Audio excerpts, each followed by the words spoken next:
the office will be closed this week. Susan will be on leave, and so if you can leave a message on the answering machine, but if you knock on the door, you won't get a response, and you won't get a response to emails. So just letting you know, this week the office will be closed.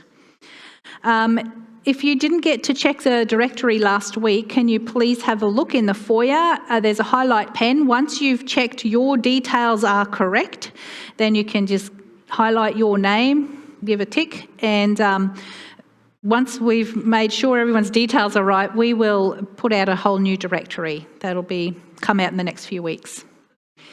Don't forget your prayer prompts. If there's none on the seat with you, there are some left in the foyer. Take them home, pray with them, pray through them. Let them stir and prompt your prayers moving forward. And speaking of prayer, next week is our prayer night from 5 till 6. Here at the front, we gather and pray, wait on God, pray whatever God stirs on our heart. It's such a beautiful time of prayer. So please come if you're available. And then the following week is the 5th Sunday, which is the prayer and praise night, but those who are in leadership won't be able to attend, so we've postponed it. And not sure if it'll be the following week, because that's actually Father's Day, so it will happen. We just haven't chosen the date yet, but it's postponed. So the 4th Sunday, which is next Sunday, we have the prayer night, but the 5th Sunday has been postponed.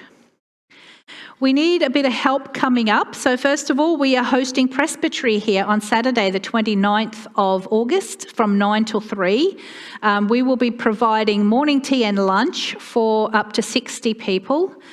And the presbytery does provide us with some money to cover the costs. We'll probably buy in sandwiches and wraps, but we will still be providing morning tea, and we will require people to help serve. And our two hospitality people, both Denise and Alison, aren't available on that day.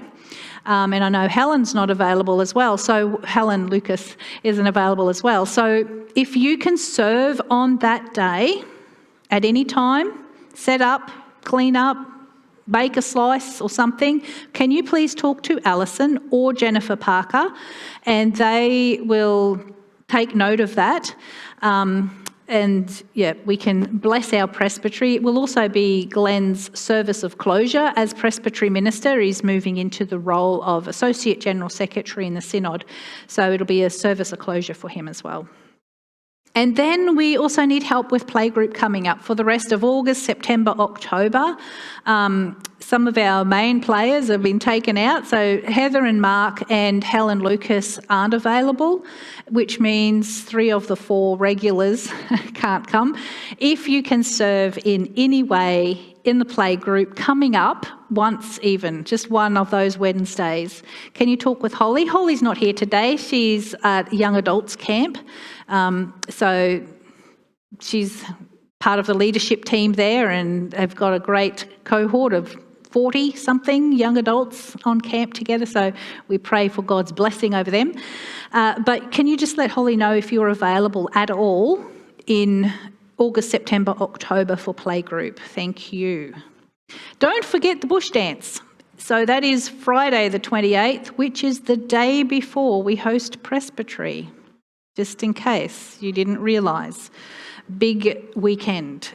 If you cannot make the bush dance, you can make a donation to chaplaincy. There's a poster in the foyer with a QR code that will take you directly to the church, the Kenmore High School chaplaincy bank account, or there are envelopes in the foyer that you can put a cash donation in, and it will get to the chaplains.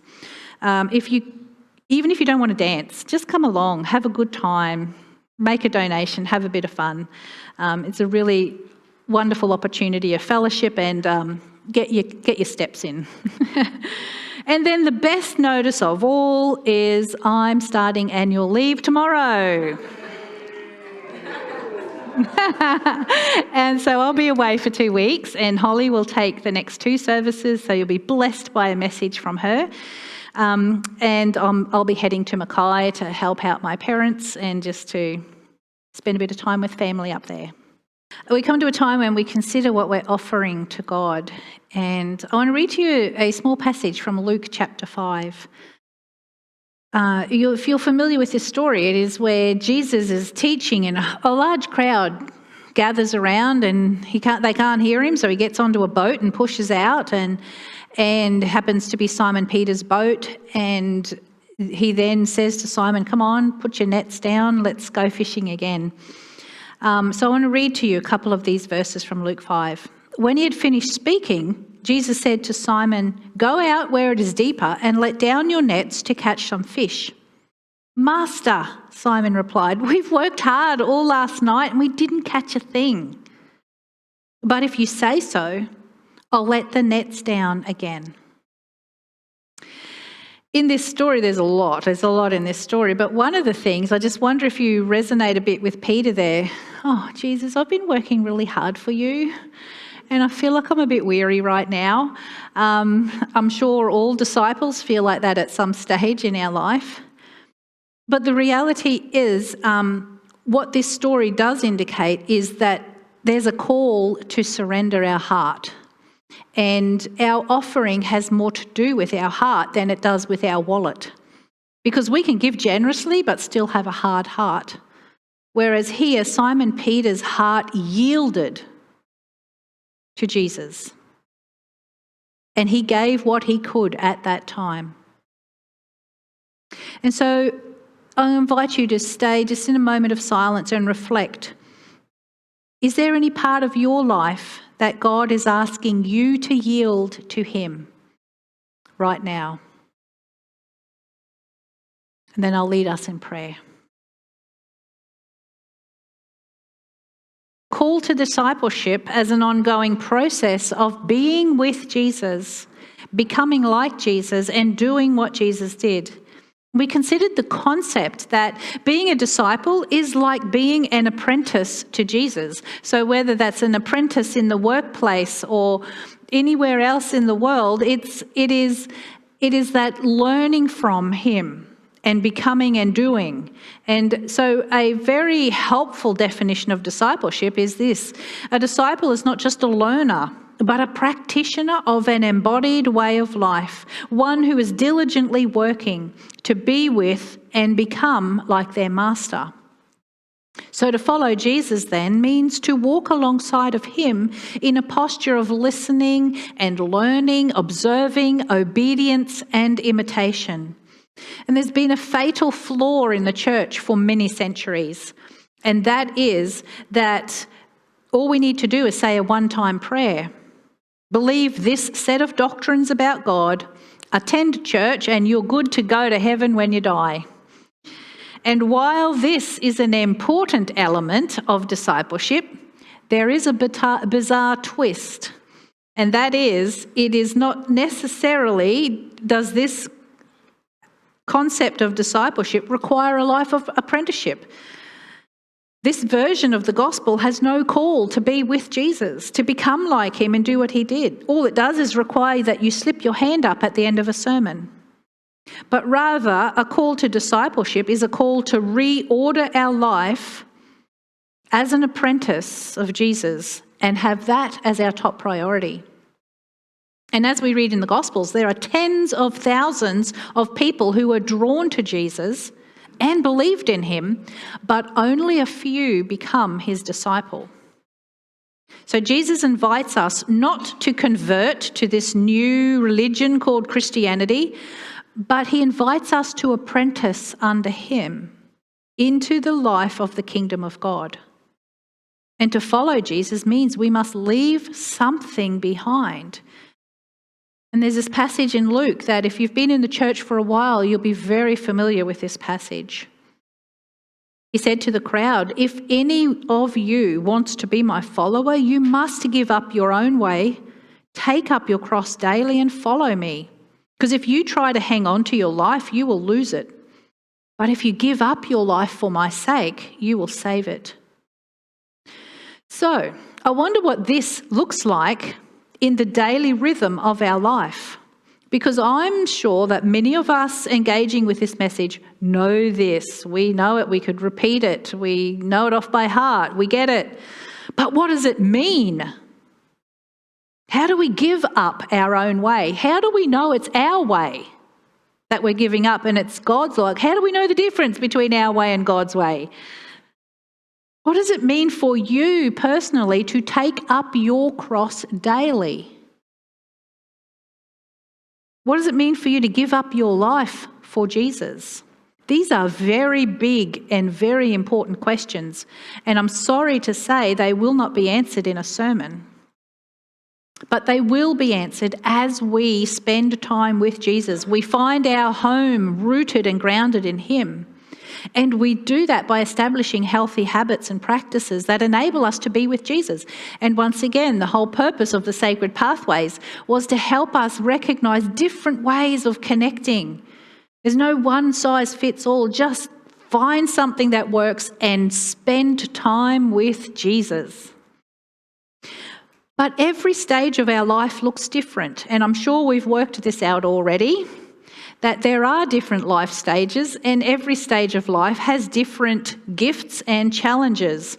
If you're under the age of 30, then these people are establishing themselves. They're achieving, they're learning, they're growing, they're taking life in. They are proving themselves to their parents, their teachers, their peers, their work colleagues. They are striving, they are living life to the full. They are out there and they are taking it all in. But if you're in your 30s to 60s, that is a completely different life stage. That is a journey of learning what it looks like to give your life away. There are a lot of commitments in that life stage. There's mortgage, there's a spouse, children, church commitments, and other such things in life that draw our attention. And so in this stage, probably the busiest stage of life, there's demands and commitments, and we're learning what it looks like to give ourselves in a balanced way to all of them. What does discipleship look like in this stage? It's very different to this stage. And then if you're in your 60s to 90s, it's different again. And for most people in that stage, the mortgage is paid off. You don't need to strive in the workplace. You've accomplished everything you've wanted to accomplish. You're just working because it's fun or, whatever. But it's about how does my life now become the greatest blessing for my family, for my church, for the world? Not just life, but how does my death become a gift to my family, my church, and the world? Completely different stage of life to the one before it and the one before that. We're in different stages of life, and discipleship looks different, and the call to discipleship looks different in each of these stages. So to answer these questions about how do we take up our cross daily, they can't be found in a sermon because it will look different for you as it does to the person 3 seats away from you. We have to wrestle with this call that is before us in our current stage of life, here and now. So know the season of life you're in. Don't fight against it, but work with it and adjust your practices accordingly.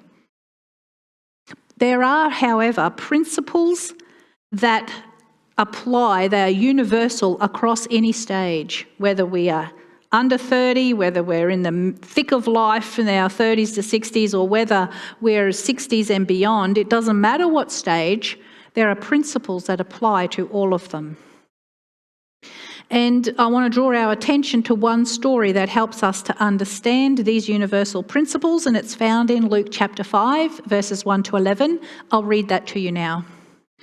One day, as Jesus was preaching on the shore of the Sea of Galilee, great crowds pressed in on him to listen to the word of God.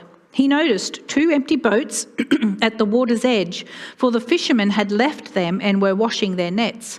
Stepping into one of the boats, he asked Simon, its owner, to push it out into the water. So he sat in the boat and he taught the crowds from there. When he had finished speaking, he said to Simon, "Now go out where it is deeper and let down your nets to catch some fish." And Simon replied, "What are you talking about?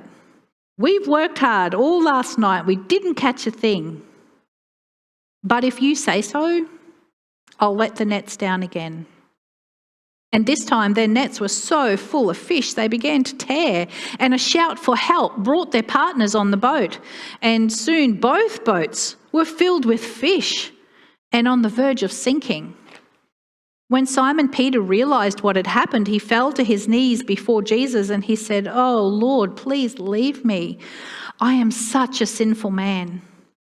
For he was awestruck by the number of fish they had caught, as were the others with him. His partners, James, John, the sons of Zebedee, were also amazed. And Jesus replied to Simon, "Don't be afraid. From now on, you'll be fishing for people." And as soon as they landed, they left everything and followed Jesus.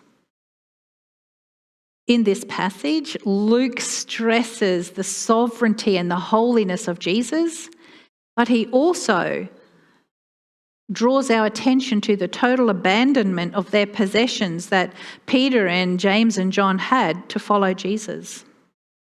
So let's go back to these two verses. When he had finished speaking, he said to Simon, "Now go out where it is deeper and let down your nets to catch some fish." "Master," Simon replied, "we've worked hard all night. We didn't catch a thing." There's a couple of things I want to draw our attention to in this story. There's the practical elements and the symbolic elements. The practical elements in this story include the double improbability of catching fish. It was daytime and it was deep water, and the fish were caught at night near the shore. And then there's the fact that the men were tired and disappointed and disillusioned. So on a practical level, this seemed both improbable and impractical to let down nets in deep water. But the symbolic elements in this story include the call to leave the familiar limits of Israel, which was symbolised as the shallow water near the shore, and go into the unfamiliar Gentile world, which was symbolised by the deep water. So understandably, Peter was questioning. As I read this, I can imagine him even arguing. If he wasn't arguing, at least he was giving valid reasons why he couldn't and shouldn't be fully obedient. It's daytime. It's deep water. We're tired. We don't fully understand the symbolism of your call. All of these are valid and appropriate reasons. So let's pause here and consider what element of discipleship is being examined or exposed in this story. It's the question, are you prepared to leave behind what is familiar and safe in order to follow Jesus?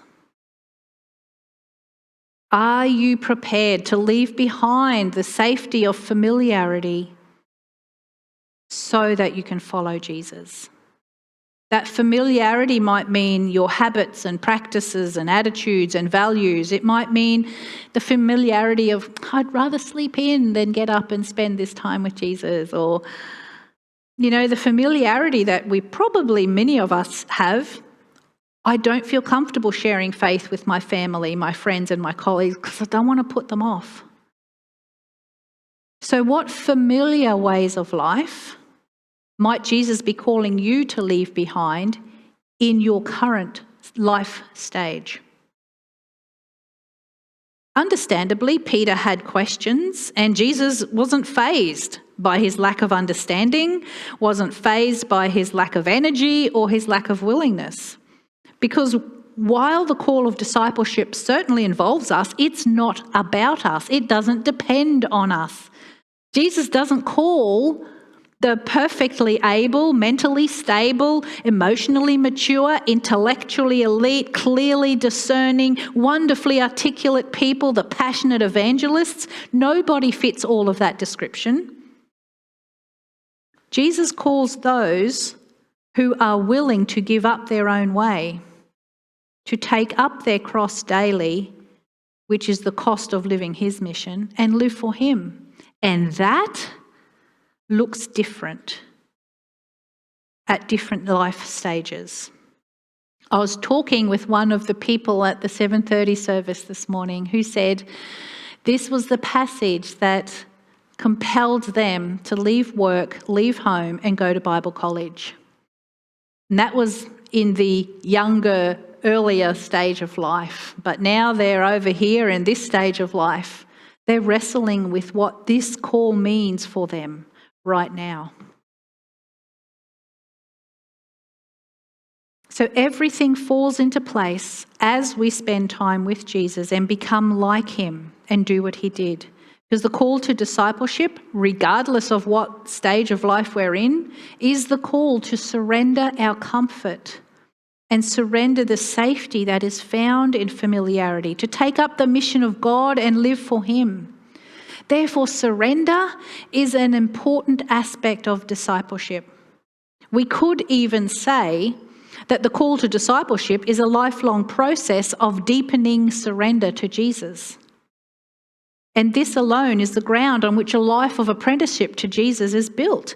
Because Jesus himself says at the end of the Sermon on the Mount that all other houses, they're built on shifting sand. So if we don't build our relationship with Jesus on a life of surrender, it's on shifting sand and it will crumble.